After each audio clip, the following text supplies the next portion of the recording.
Welcome back. Now, one of the ways that you get more people to view your content is to get them to subscribe to your channel.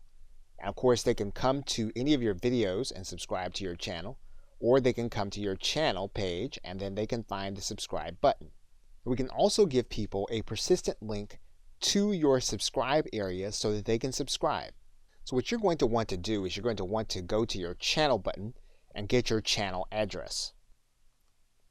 Now, once we have our channel link, what we're going to want to do is we're going to want to make it look like the link that's at the bottom here. So what we're going to do is we're going to take this information and we're going to copy it. And then what we're going to do is we're going to put it at the end of the backslash on our channel.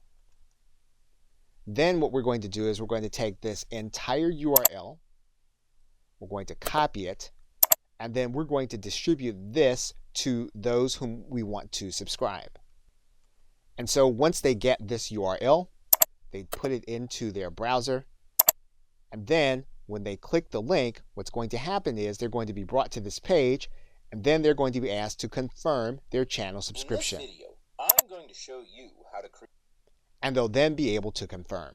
And that is then how you would create your channel link to distribute it to other individuals to subscribe to your channel. Okay, so with that, thanks, and I will see you in another video.